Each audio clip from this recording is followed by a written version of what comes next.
नमस्कार, मैं विकास कुमार यादव और मुकेश विद्यार्थी आज पहुँचे हुए हैं औरंगाबाद जिले के मियाँपुर गाँव। सन 16 2000 ईस्वी को वो काली रात इस गाँव के लिए ही नहीं पूरे बिहार के लिए था। वो बिहार का बहुत बड़ा नरसंहार जो उस दौर का मियाँपुर नरसंहार जहाँ पर 34 लोगों को काली रात में गोली मार करके और तलवार और काँटा से उन्हें छत-विचत कर दिया गया था उनके शरीर को।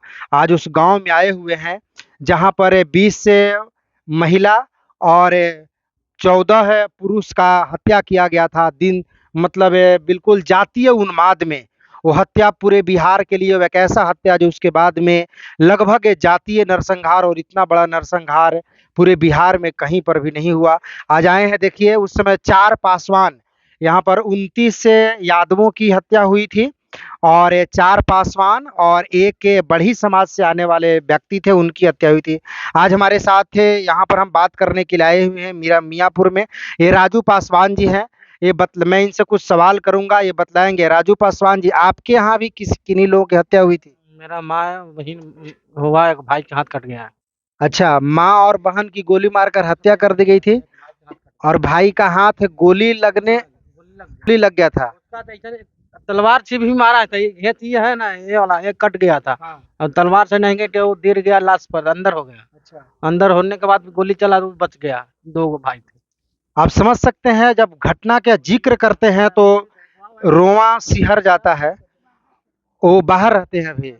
गर्दन पर भी तलवार से वार किया था। हाँ, गर्दन की भी तलवार बतलाइए मतलब सिर्फ 34 लोगों की हत्या ही नहीं, यहाँ कई लोगों की जिंदगी को बर्बाद कर दिया गया था। तलवार से, काँटा से मार, किसी का हाथ, किसी का गर्दन, किसी का अंगुली, किसी का पैर, किसी का पेट चीर दिया गया। इस तरह से बिहार जो है वो जातीय उन्माद का जो मतलब मंजर था ये मियाँपुर से ऐतिहासिक गाँव का। आप बतलाइए सरकार की तरफ से उस समय कुछ मुआवजा, नौकरी ये सब कुछ मिला? 1 लाख रुपया मिला था। मुआवजा तो नहीं, मुआवजा वो 1 लाख रुपया है, वो मुआवजा है। और कहाँ नौकरी मिला था? नौकरी लगने वाला था। अच्छा। हम लोग गाँव लोग केस कर दिए सुप्रीम कोर्ट में। हमने के 3-4 गो के ज्वाइन हो जाता है और केस कर लेता। हाई कोर्ट बोला के केस कर दिए थे, अब हाई कोर्ट बताएगा ही। आपके घर में किसी को नौकरी नहीं मिला? आप अपने माताजी के कितने मतलब आप कितने भाई हैं? 2 भाई हैं। आप और वो छोटा वाला भाई का हाथ जो काटा? हाँ, उसका 50,000 मिला था बस। वो अच्छा, इलाज के लिए 50,000 मिला और एक माँ मरी थी और बहन बहन ना? तो दोनों लोगों में क्या मतलब किसी को नौकरी नहीं मिला? नौकरी लगा, बहनों के लग गया। अच्छा, बहनोई को नौकरी लगा। मतलब वो आपके माताजी के बदले किन्हीं को नौकरी नहीं लगा और 1-1 लाख रुपया दोनों को मिला था? दोनों को मिला था। चलिए देखिए ग्राउंड रिपोर्ट का कुछ हकीकत इस प्रकार भी है। कुछ लोग कहते हैं कि सभी लोगों को नौकरी लग गया था। आप देख सकते हैं और नौकरी की क्या स्थिति थी। आज आप राजू पासवान जी उसके बाद में बतलाइए आप अभी भी दहशत के माहौल में जीते हैं या अब डर खत्म हो गया है? नहीं, अब तो डर उतना नहीं लगता है। कभी-कभी तो आ जाता है डर। हाँ, वो तो खैर चीज़ों को तो डर तो बनेगा ही। हम लोग यहाँ से 25 किलोमीटर की दूरी पर है। सियाज दहल जाते हैं और 16 जून को यहाँ पर आते हैं, अपने पुरखों को याद करते हैं, उनको नमन करते हैं, प्रणाम करते हैं और आप लोगों से बात करने के लिए आते हैं ताकि आपकी भी हिम्मत बढ़े कि हमारे आस-पास के लोग जो हैं वो हमारे लिए खड़े हैं, हमारे पुरखों के साथ खड़े हैं। तो और चलिए आप लोग आपका याद है वो घटना के बारे में कुछ जानकारी है? अच्छा, उस समय मने नहीं आपको याद है उस घटना का?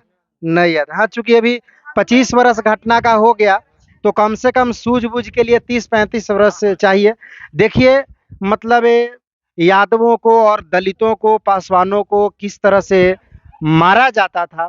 चलिए हम चाहेंगे कुछ कनौजिया जी भी अपना विचार रखें चूँकि ये मतलब दलितों के नेता चिराग पासवान के पार्टी से बिलॉन्ग करते हैं। कनौजिया जी भी अपनी कुछ बात रखेंगे। देखिए उस दौर की जो नरसंहार हुआ और उस नरसंहार में हमारे दलित भाई पासवान भाइयों का भी नृशंस हत्या किया गया। यहाँ पे पिछड़े और दलित अति पिछड़े जमात के लोग रहते हैं। वाकई यहाँ के स्थानीय लोगों के मुखारबिन से जब वो उस मंजर को लेकर हम लोग जब बात करते हैं, वार्तालाप करते हैं, तो सही मायने में रोंगटे खड़े हो जाते हैं। और मैं तो सरकार से और शासन प्रशासन के लोगों से भी मैं मांग करता हूँ कि यहाँ की जो इन लोग के जो अधूरे सपने हैं, जो उस समय के जो घोषणाएं हुआ था, मकान, नौकरी, गांव की सड़कें आज भी वीरान है, अधूरे हैं। और वाकई आज के दौर में जैसा कि राजू भाई ने बोले, राजू पासवान जी, कि कभी कभी याद आ जाता है। वाकई उस मंजर को सोचने के बाद हम लोगों का रोंगटा खड़े हो जाते हैं। जब लक्ष्मणपुर बाथे में भी घटना हुआ था 97 में 58 लोगों की, तो पेट के बच्चों को भी चिढ़ दिया गया था तलवार से। बगल में ही पासवान समाज के, रजवार समाज के शंकर बिगहा में जो हत्या हुआ था अरवल में, इन सारी घटनाओं को जब याद करते हैं तो उस कैसे उभरे होंगे उस माहौल से यहाँ के स्थानीय लोग। और हम लोग सोच सकते हैं, जब हम अरवल और मियाँपुर, ये उपहारा का जो क्षेत्र है, औरंगाबाद का क्षेत्र है, तो हम लोग जिस दुख से उभरे हैं, वाकई ये लोग तो घर के, इनके भाई बहन बंधु का हत्या हुआ। तो मैं सरकार के और प्रशासन के लोगों से भी मांग करते हैं, आज भी गांव की जो पगडंडी देख रहे हैं, अधूरे सड़क देख रहे हैं, और आज का दिन 16 जून है। आज शहीदों को नमन करने हेतु बड़े बड़े नेता आए हुए हैं लोग, और श्रद्धांजलि सभा पर हम लोग भी पुष्पांजलि अर्पित किए। और एक चीज हमने देखा कि बैकवर्डो दलितों का हत्या हुआ तो कोई स्मारक के याद, उनके याद में बहुत भव्य तरीके से नहीं किया गया। वहीं सेनारी में आप देखे होंगे, फॉरवर्ड का गांव है सेनारी में उस स्मारक देखते होंगे, और वहाँ पे हाई कोर्ट के जज, मंत्री, बहुत सारे लोग आते हैं, और बहुत तरह की वहाँ सुविधाएं मिली। तो ये पिछड़ों और दलितों को सुविधाएं मिलना चाहिए। और हम जिस पार्टी से हैं, लोक जनशक्ति पार्टी रामविलास से, तो हमारे पार्टी दलितों का जो है बहुत बड़े हिमायती हैं हमारे चिराग भैया जी। तो ये बहुत दुख की बात है। और मैं मतलब अभी हम लोग को यही कहना होगा कि यहाँ के शहीदों को याद में बड़ा स्मारक का निर्माण करवाया जाए, ताकि अपने पुरखों को लोग याद करें।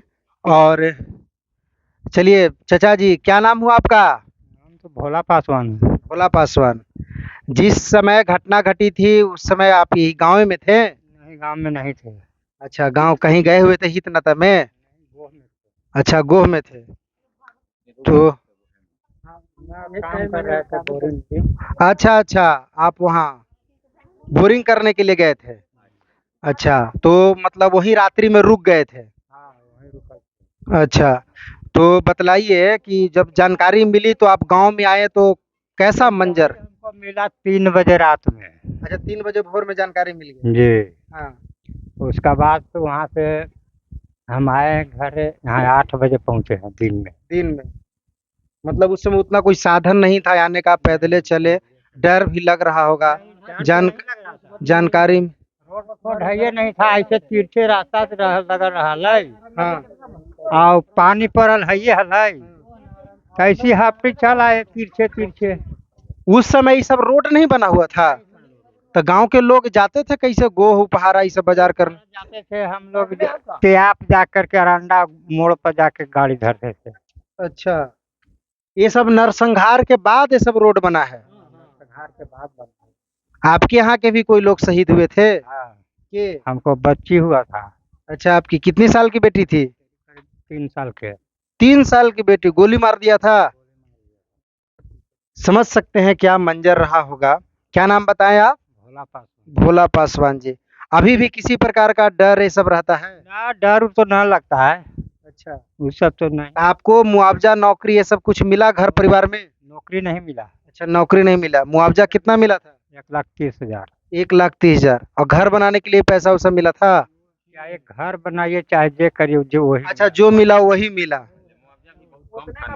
अच्छा एक बच्ची के गोली लगल था। अच्छा, एक बच्ची डेट कर गई और एक बच्ची को गोली लगा हुआ था, तो वो बच रही है अभी? हाथ से उसे हो ही गया है सब। हाँ। यहाँ गोली लगल है, यहाँ गोली लगल है। वो सब राक्षस था जी, पेट में के बच्चा। चलिए चाचा, क्या नाम हुआ आपका? मेरा तो नाम है रामबली पासवान। रामबली पासवान। आज के 25 वर्ष पहले आपके गांव में नरसंहार हुआ था, उस रात आप यहीं थे? हाँ, अच्छा, पूरी घटना का आपको पूरी जानकारी है ना? गाड़ी तो मारल जब गए के 33 गो आदमी जने तने भागवे अंधड़ में आदमी का करता है, हाँ हाँ, वो तो अब जान बचाने के लिए कन्हू भागेगा, भागेगा ना। भागवे करेगा। बचावे जैसी तैसी आपके यहाँ के भी किन्हीं का? 2 गो बच्ची और जनानी। अच्छा, 2 गो। तो नौकरी मिला सरकार के तरफ से? नौकरी कहाँ मिला। खाली वही मुआवजा मिला? अच्छा, गोली भी लगा था योगे? हाँ हाँ, एगो के हाथ ही कट गया। इतना- मतलब कई लोगों का हाथ कट गया है, गर्दन सब छत विचत कर हाँ, दिया है। गर्दन है, गटवा पर है, तो तो नतीजा क्या। पूरे मतलब ये मानवीय जो क्रूरता होता है, वो उस तरह का व्यवहार किया गया था। हाँ हाँ, हम्म। चलिए, तो आप इससे देख रहे हैं हम लोग मियाँपुर के नरसंहार के कई चश्मदीद लोगों के साथ हमने बातचीत किया है। बातचीत के क्रम में घटना की और ज़्यादा विभत्स जानकारियाँ, वो घटना की और ज़्यादा क्रूरता हम सभी को सुनने को मिल रहा है, देखने को मिल रहा है। ये बाबा जी, घटना दुखद तब और हो जाता है, घटना दुखद और हो जाता है जब उस समय के रणवीर सेना के जो गुंडे लोग थे, हत्या किए, उनको आज तक सजा नहीं मिला। यही हाँ, आप सबसे लक्ष्मणपुर बाथे में आप जाएंगे तो जो जो दलितों का नरसंहार किया, पिछड़ों का नरसंहार किया, अति पिछड़ों का नरसंहार किया, वो कोर्ट से बरी हो गए, कोर्ट से बरी हो गई। आज सेनारी में जो घटना हुआ उसको दोषी करार दे दिया गया। यहाँ भी मतलब जो जिला सेशन कोर्ट होता है, उससे 9 लोगों को मतलब आजीवन कारावास की सजा हुई थी, जिसमें 8 लोगों को बरी कर दिया गया।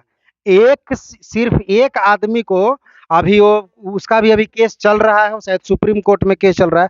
हाई कोर्ट में 8 लोगों को बरी कर दिया गया। सरकार है, उसका जज है, उसको बरी करेगा ही। तो ये दुख की तो सबसे बड़ी बात यह है कि 34 लोगों की हत्या की जाती है, 34 अन्य लोगों को हाथ पैर काट लिया जाता है और इन हत्यारों का कोई पता नहीं होता है। तो ये सबसे बड़ी दुख की बात है। तो चलिए, अभी आप मतलब ये मियाँपुर का हम ग्राउंड रिपोर्टिंग आपको दिखा रहे थे।